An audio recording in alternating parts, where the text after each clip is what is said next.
오늘 본문의 6절에 보면은 이렇게 표현을 하고 있죠. 우리가 아직 연약할 때의 기약대로. 아직 연약할 때라는 것은 우리 스스로 구원의 길을 가지 못하고 죄로 말미암아 죽을 수밖에 없는 상태를 그렇게 표현한 것입니다. 하지만 하나님은 그러함에도 불구하고 약속대로 예수 그리스도를 우리에게 보내주셨습니다. 근데 경건한 자에게 보내준, 즉 죄가 없는 자에게 보내주신 것이 아니라 죄가 있고 그 죄로 말미암아 죽을 수밖에 없는 여러분과 저에게 보내주셨다는 것입니다. 이처럼 우리가 마땅히 죽어야 함에도 불구하고 하나님은 하나님의 약속대로, 하나님의 계획대로 우리에게 예수 그리스도를 보내주셔서 예수님이 우리를 위해서 죽으시고 오늘 우리가 하나님 앞에 나와서 예배할 수 있는 이러한 삶을 살아갈 수 있도록 역사하신 것입니다. 이것은 바로 우리가 오늘도 정죄받지 않고 심판받지 않고 하나님 앞에 기도하며 예배할 수 있도록 보증해 주신 분이 하나님이십니다. 아니면 우리가 벌써 죽었어야 했습니다. 함에도 하나님은 우리를 보증해 주셔서 오늘 이 시간에 여러분과 제가 하나님 앞에 예배하게 하시고 또 오늘 이 시간 오기 전 더 멀리는 2024년도 한 해 동안 하나님의 손길에 붙들려서 여기까지 오게 된 것은 하나님께서 여러분과 저를 보정하셨기 때문입니다. 해서 오늘 말씀의 제목을 보정되신 하나님이라는 제목으로 함께 은혜 나누기를 원합니다. 보정이라는 것은 하나님께서 책임을 전적으로 지시겠다라는 것이죠. 이처럼 하나님의 보정은 우리에게는 사랑으로 온 것입니다. 보정이라는 말은 법률적 행위의 내용이지만 그러나 하나님께서 우리에게 행한 행위는 바로 사랑이었습니다.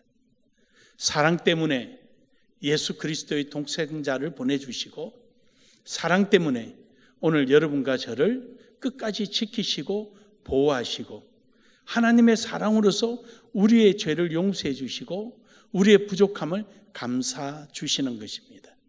그러므로 여러분 보정되신 하나님을 통하여서 하나님의 사랑을 알기를 주의 이름으로 축복합니다. 해서 첫 번째로 하나님의 사랑을 알자라는 것입니다. 오늘 본문 말씀 4절에 보면 이럽니다. 인내는 연단이라는 말은 어떤 의미를 담고 있냐면요, 인격이라는 것을 내포하고 있습니다. 연단은 어떤 연단을 받는 사람의 모습을 보면은 그 사람의 인격을 보는 겁니다. 이를테면은 누가 어떤 어려움을 당할 때 그 순간에 팍 하고 일어납니다. 아이, 저 사람 성격 되게 뭐하네. 그 연단을 평가하는 게 아니라 그 사람의 인격을 평가합니다. 또는 어떤 사람은 여러 가지 어려움을 당하고 또 부당하게 당하면서도 그것을 참으면서 차근차근 말로 풀어갑니다. 아유, 저 사람 됐어. 나 같으면 벌써 한 뒤집이 했을 텐데 저 사람은 딱 이렇게 가는 거 보니까 저 사람 괜찮은 사람이야. 우리는 그렇게 표현하는 거예요. 그러니까 연단이라는 곳에는 그 사람의 인격이 내포되어 있다라는 것입니다.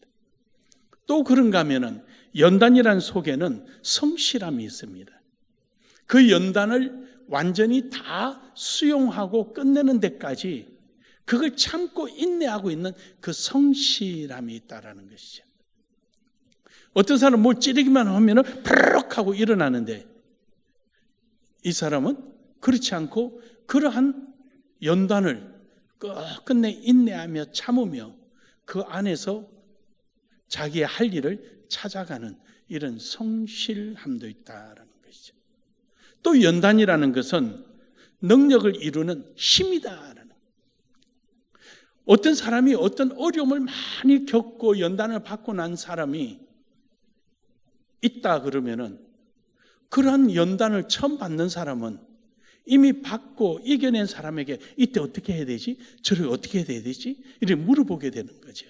그러니까 연단은 이러한 경험을 통하여서 능력을 이룬 힘이 되는 것입니다. 그래서 이런 인격적인 부분이나 성실한 부분이나 힘이란 부분을 딱 네 마디로 표현하면 우린 이렇게 표현하는 거예요. 산전수전 이렇게 표현하는 거예요. 이러한 산전수전, 이러한 것들을 우리가 그 인생을 통하여서 그 사람의 됨됨을 보고 이해하는 거예요. 그런데 여러분, 이것은 순수한 인간의 의지에 의해서 참고 이겨내는 것이 아니라 우리에게는 이 연단 속에 소망이 있다라는 것입니다. 친구 목사님들이나 여러 목사님들이 제게 그래요. 부산에서 우리 조카도 그런 얘기예요. 다른 목사님들은 교회 한 번 짓고 나면 병 나가지고 들어 눕든지 어떤 분들은 뇌졸중이 오든지 뭐 어떻게 오는데 어떻게 목사님은 그렇게 많이 하고 필리핀에 교회를 많이 짓고도 아무렇지도 않냐고. 다들 이상하다 그래요. 내가 왜 병들어야 되느냐? 병들죠. 뭐 목사님들 제 주변에 찾아봐도 저만큼 건축 많이 한 사람 한 명도 없어요. 그것도 돈으로 한 게 아니라 그냥 무릎 꿇고 엎드려서 줄 때까지 그냥 매달리면서 건축한 사람은 우리 나눔의 교회밖에 없어요. 근데 저는 좀 달라요. 이제 목사님들이 주변 가까이 있는 목사님 그래.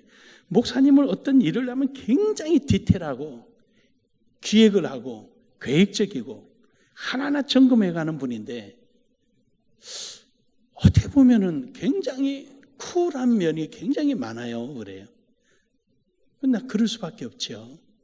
나는 건축을 하면은 이 건축을 어떻게 이루어야 되냐, 뭐 해야 되냐 여기에 매달리면 나는 스트레스 받았을 거예요.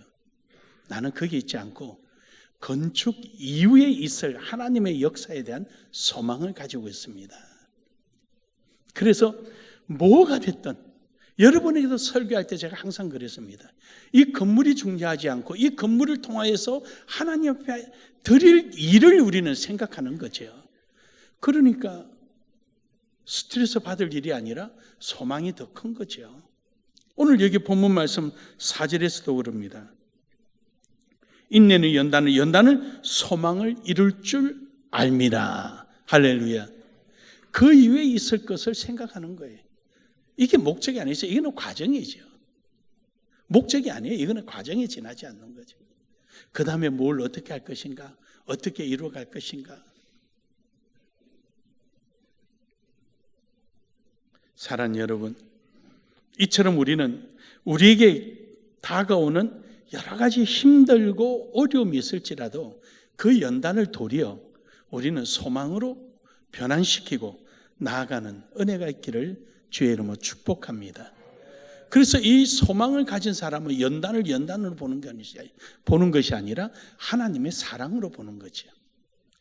고린도후서 1장 3절에서 4절에 보면은 찬송하리로다 그는 우리 주 예수 그리스도의 하나님이시요 자비의 아버지시요 모든 위로의 하나님이시며 우리의 모든 환난 중에서 우리를 위로하사 우리로 하여금 하나님께 받는 위로로부터 모든 환난 중에 있는 자들을 능히 위로하게 하시는 이시로다.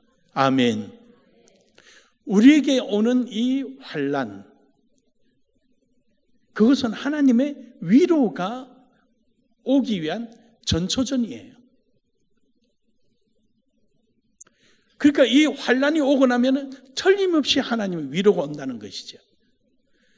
그러니까 이 곤란을 당하는 것은, 환난을 당하는 것은 하나님의 위로를 누릴 수 있는 기회요, 신호인 것입니다. 어둠이 깊으면은 동이 곧 트게 되는 것이고, 새벽이 춥다면은 태양이 곧 뜰 때가 됐다는 얘기 아닙니까? 그러므로 여러분, 우리는 이처럼 하나님의 사랑을 경험하며 나아가기를 주의 이름으로 축복합니다. 고기를 이렇게 수송할 때, 물고기를 수송할 때 오징어를 한 마리씩 집어넣는다 그래요. 이 오징어가 고기를 이래 전어나 이런 걸 잡아먹으니까 계속 전어가 빨리 죽는데요. 그래서 안에서 막 피해 다니느라고 긴장 속에서 살아있다 그래요. 저는 고기를 안 키워봐서 모르겠는데 그렇다 그래요. 우리 사람을 보면 그래요. 여러분, 우리가 몸을 이래 앓고 나면은 면역 체계가 형성되지 않습니까? 아이들이 면역 체계가 오는 단계가 언제냐면 홍역이 올 때라 그래요. 홍역. 이 홍역을 심하게 앓고 나면은 몸에 면역 체계가 딱 형성된다 그래요. 그래서 이 면역 체계에 의해서 우리 몸에 있는 여러 가지 안 좋은 질병의 요인들이 있음에도 불구하고 그런 요인들이 생길 때마다 이 면역 체계가 그것을 전부 다 이겨낸다는 것이죠. 어제 이제 이발소에 아침에 이발하러 갔더니 저는 미용실을 못 가요. 이발소를 가는데 거기에 옷걸이가 하나뿐이라서 다른 분이 이렇게 걸어놨기 때문에 내 옷을 벗어서 소파 위에 이렇게 놓아두니까 이제 제 차례가 돼서 머리를 깎으려고 의자에 앉았는데 먼저 깎은 분이 옷을 주섬주섬 입으면서 저를 쳐다보고 그래. 사장님, 왜 이렇게 건강한 겁니까? 아니면 멋입니까? 그래. 나는 이게 무슨 뚱딴지 같은 이야기인가 싶어요. 사장님 소리는 제에게는 1년 내내 가도 들을 일이 없는 말이잖아요. 그래서 저는 이발하시는 분한테 하는 줄 알았더니 저를 보고 하는 거예요, 이렇게. 그래서 왜 그러시냐고. 아니, 옷도리 하나 하고 난방 하나 입고 그렇게 있는데도 안 추워요? 예, 저는 원래 추위를 안 탑니다. 옛날부터 하나님 은혜 받고 나서부터는 추위를 모르고 살아요. 잘 안 탑니다. 솔직히 보는 사람 때문에 계룡에서는 나눔의 교회 교인들 체면 때문에 오바를 입고 두턴 잠바를 입습니다. 왜냐하면 자기는 담임 목사 얼어 죽이려고 하나 이 소리 들을까 봐. 나는 그게 편한데. 그러면서 한다는 소리가 그분은 안에 모든 내복도 있고 세타도 있고 두툼한 조끼 있고 그 위에 또 두툼한 잠바 있고 젓가락을 올리면서 그래. 멋을 내려면 옷을 얇게 입어야 되는데 제가 아무리 봐도 그분은 옷 그렇게 입어도 내가 더 뚱뚱해요. 그 몸에 옷 얇게 입으시면 어떻게 되겠어요? 그러고 보니까 새삼 또 감사한 거예요. 또 새삼. 나이가 이제 70이 다 되어가잖아요. 근데도 새삼 감사한 거예요. 집에서도 그래요. 집에서도 그러면 우리 집사람이 안 추워요? 안 추워요? 뭘 추워? 하도 안 춥네 해가지고 어쩔 수 없이 밑에 조끼 하나 갖다 놨어요. 그 팔 없는 조끼 하나 그거 걸치고 있으면 또 안 춥냐고 말 안 하더라고요. 가면서 그러니까 감사한 거예요. 우리는 스트레스는 누구나 다 받아요. 그 스트레스를 기대감으로 바꿔버리게 되면은 그것이 면역체계의 역할을 한답니다. 그런데 그 스트레스를 불안감으로 받아들이고 화로 받아들이면은 그 자체가 몸을 망가뜨리게 된답니다. 우리는 예수 그리스도 안에서 하나님의 사랑을 느끼며 오늘도 내게 주어진 이 고난, 이 어려움이 아니라 하나님의 위로와 크신 은혜가 오기 위한 전령으로서 고난이 먼저 왔다는 것을 알게 된다 할 때 우리는 소망을 가지게 될 때 그 스트레스는 도리어 나의 면역체계가 형성되는 것입니다. 사랑하는 여러분, 여러분과 저에게 있는 여러 가지 어려움, 환난, 하나님의 위로의 약속입니다. 사람은요, 모든 걸 가질 수도 없고 가져봐야 행복도 없습니다. 문제는 자기에게 있는 여러 가지 요인 중에 진정한 행복을 느낄 만한 것이 있다면 그것이 진정한 행복인 것입니다. 행복은 상대적이지 않고 절대적입니다. 그래서 저는 항상 그래. 내가 주어진 이 순간이 이것이 가장 행복한 순간이다. 어쩌다가 집에서 집사람이 없고 이러면 어쩌다가 라면을 끓여 먹을 때가 있습니다. 제가. 그러면 그냥 라면만 끓여 먹으면 되는데 저는 그러지를 못해. 여기다 국수도 한번 넣어볼까? 여기다 이것도 넣어볼까? 찬밥도 한 숟갈은 넣어서 끓여볼까? 그러다 보니까 한 냄비가 돼버려. 이 완전 대저죽도 그런 죽이 없어요. 그래도 먹는 거예요. 먹으면서 혼자서 이런 면도 있구나. 이렇게 하게도 되구나. 라면의 면발과 국수의 면발이 함께 입에 들어가면 어떤 조화가 날까? 혼자서 괜히 그냥 뭐든지 제가 한 일에 대해서는 후회를 잘 안 하는 편이에요. 잘못되면 이러면 안 되는 걸 이제 알았어. 에디슨이 그랬잖아요. 그래서 저도 그렇게 생각해요. 사도행전 14장 22절에 보면은요, 제자들의 마음을 굳게 하여 이 믿음에 머물러 있으라 권하고, 또 우리가 하나님의 나라에 들어가면은 많은 환난을 겪어야 할 것이라고. 그렇습니다. 하나님 나라라는 곳은 절대적인 곳입니다. 그곳은 고난도 없고 죽음도 없고 실패도 없고 영원히 죽지 않는 그곳에 들어가는 과정 속에는 좋은 일만 있는 것이 아니라 많은 방해 세력과 어려움도 있다는 것입니다. 하지만 우리는 천국에 대한 소망을 가졌기에 우리는 끝까지 이겨내며 나아가는 것입니다. 사랑하는 여러분, 하나님께서는 우리에게 이 환난이라는 과정을 통해서 사랑을 느끼게 하시고 또 깨달음을 갖게 하시는 것입니다. 여러분에게 추위가 없다면 따뜻한 옷을 어떻게 구분 짓겠습니까? 더위가 없다면 시원한 에어컨이 어떤 거라고 어떻게 구분을 지을 수 있겠습니까? 우리에게는 내가 원하지 않는 반대되는 개념이 있기 때문에 또 다른 새로운 것을 얻게 되는 것입니다. 추위가 있어서 따뜻한 것이 무엇이라는 걸 알게 되고 더위가 있어서 시원함이 뭔가를 알게 되는 것입니다. 우리는 그 환난이라는 속을 통하여서 하나님의 사랑을 깨닫게 되는 것입니다. 데살로니가전서 3장 4절에 보면은 우리가 너희와 함께 있을 때 장차 받을 환난을 너희에게 미리 말하였는데 과연 그렇게 된 것을 너희가 아느니라. 할렐루야. 이미 하나님은 더 좋은 것을 향하여 가는 과정 속에 어려움이 있음을 하나님은 우리에게 말씀하셨습니다. 하지만 염려하지 말라는 거예요.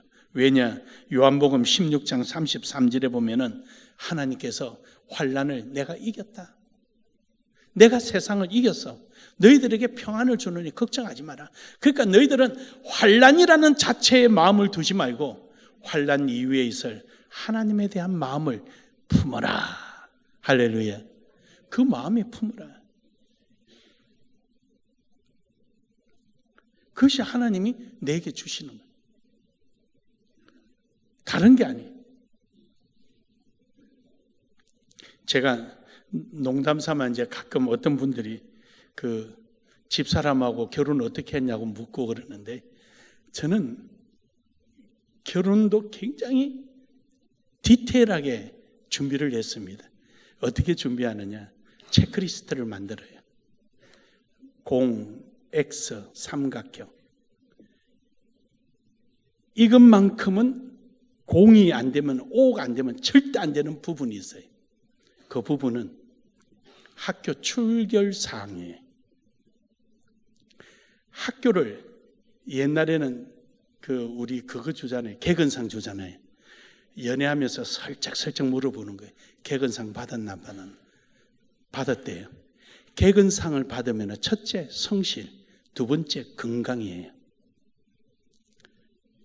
그러면 내 결혼 생활에 건강하면은 돈이 모이고 병원에 안 데려가도 되니까. 성실하면은 돈 맡기도 괜찮겠고. 이것만큼 좋은 게 어디 있어요? 세계 어느 은행보다 가장 믿을 만한 곳이지. 그러다 보니까 애 둘을 집에서 내가 다 받았잖아요. 그래서 병원 안 가고.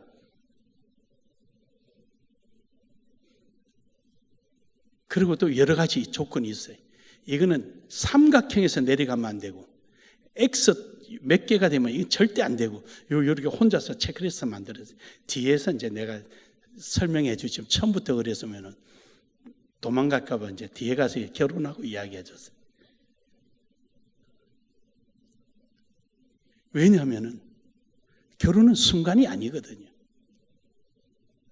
결혼은 내 자식 그 밑에까지의 영향을 끼칠 수 있는 엄청난 사건이거든요. 내 일생일 때 최고의 사건입니다. 그래서 그걸 체크하는 거예요.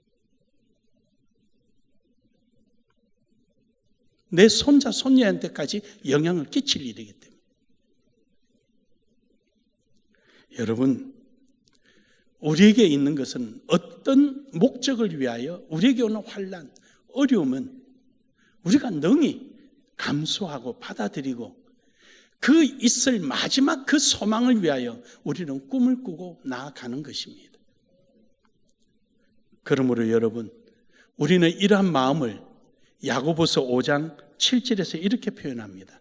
마치 농부가 이른 비와 늦은 비를 기다리며 농사 짓는 것과 비유를 합니다.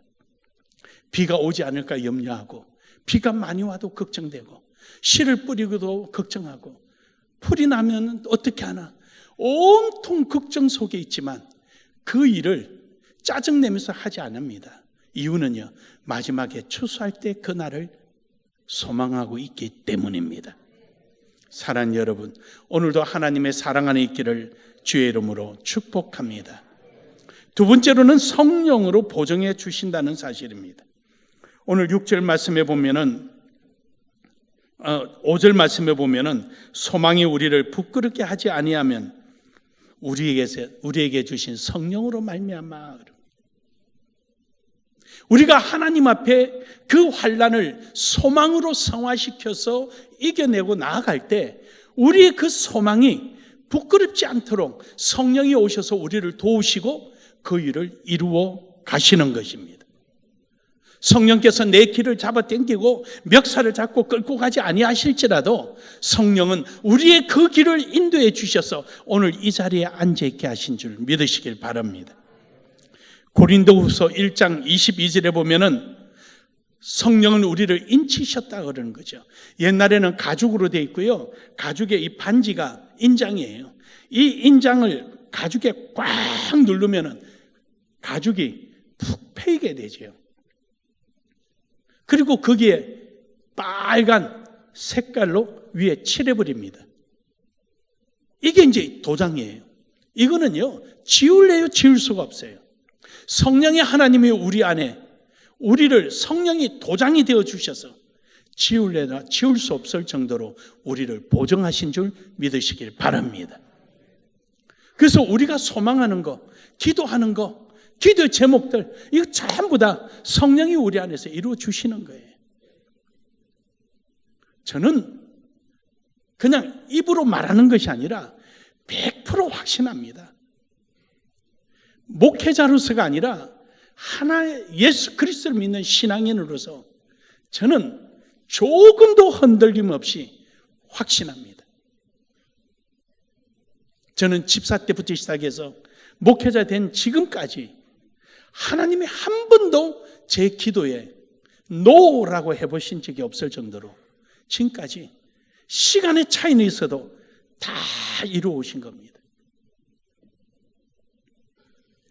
목회를 앞두고 부르실 때 4가지 약속을 하셨는데 그 약속을 이제 마무리 짓고 있습니다.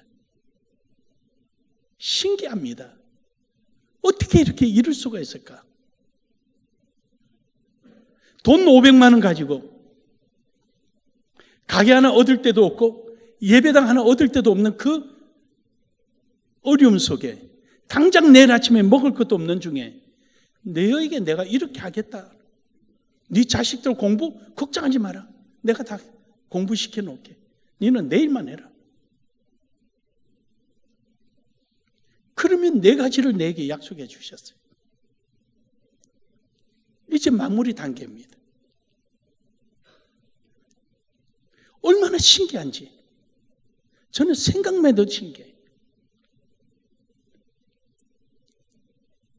하나님은 오늘도 저에게만 아니라 여러분에게도 함께 하시는 줄 믿으시길 바랍니다.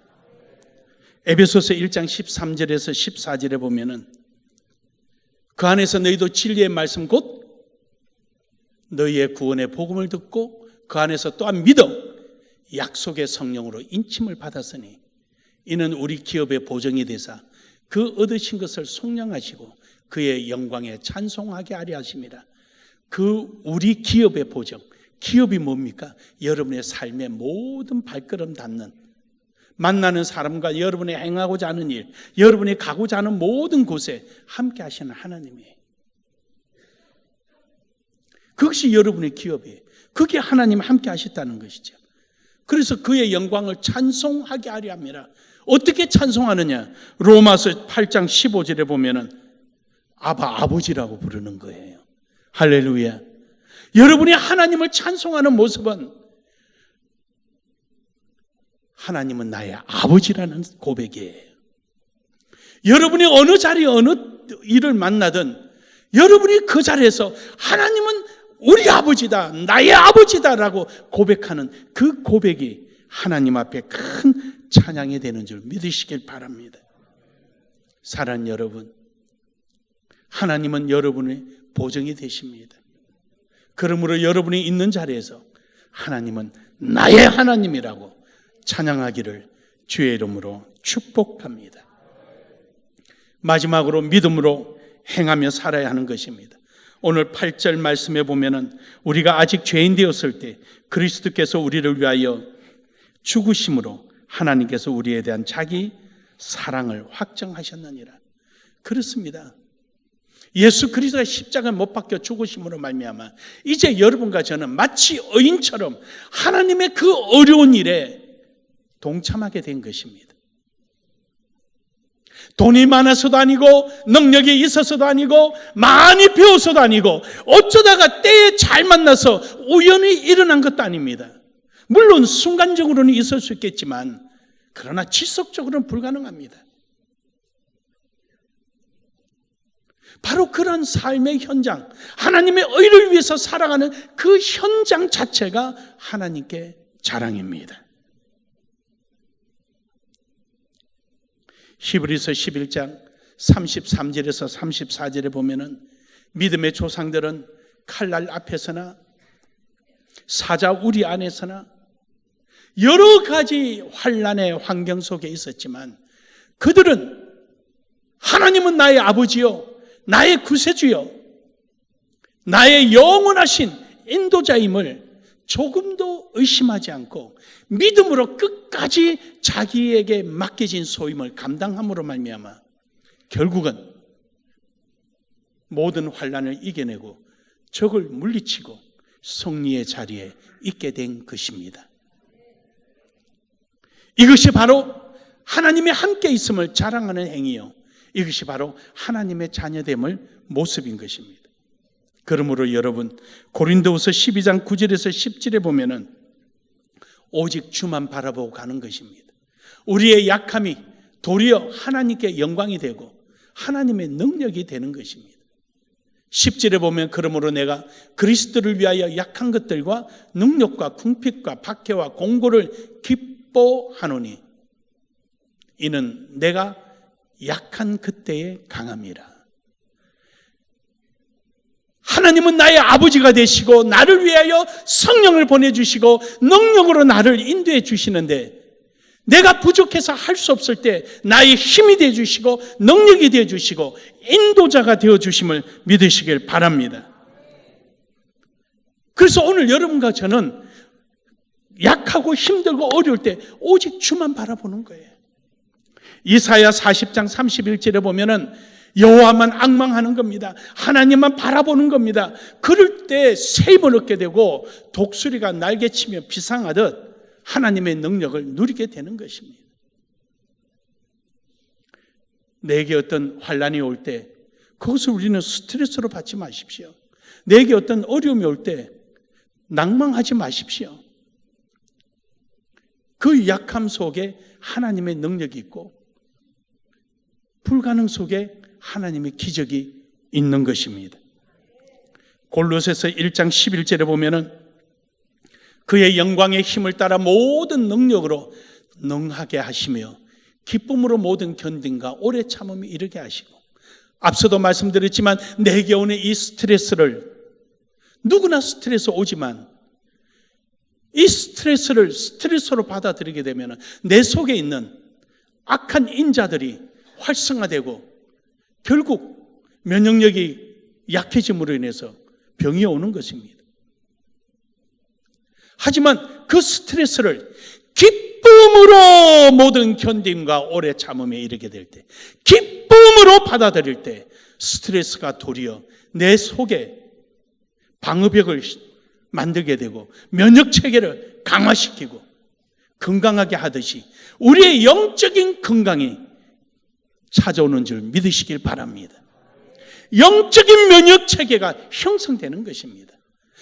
그 정도.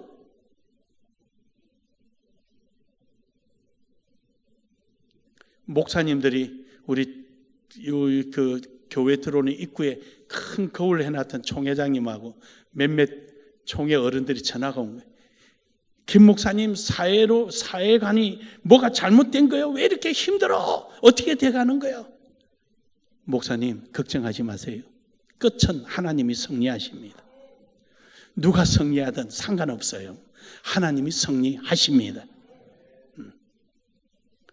세계 선교에 앞장서 있는 이 한국이 달러가 올라가면 선교사가 가장 먼저 힘든데 그걸 하나님 보시겠냐고. 그리고 그 선교사들이 얼마나 지금 기도하고 있겠냐고. 그 기도를 외면하시겠냐고. 걱정하지 마십시오. 하나님이 승리하십니다. 그러니까 내가 답답할 때마다 우리 김 목사님한테 전화 걸면 속이 뻥 뚫리는데 오늘은 뻥 뚫리기보다는 괜시레 마음만 조금 편하네. 그래가 한바탕 웃고 말았어요. 그래 여러분, 우리 기쁨으로 받아들여. 기쁨으로. 하나님이 우리와 함께 하십니다. 그런 기쁨으로 받아들이는 사람들에게 이사야 41장 10절의 말씀으로 하나님이 역사하십니다. 시작.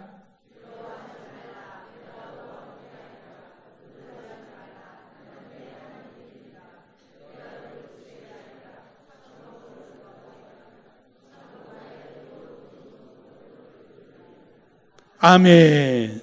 아멘. 이대로 되기를 주의 이름으로 축복합니다. 축복합니다.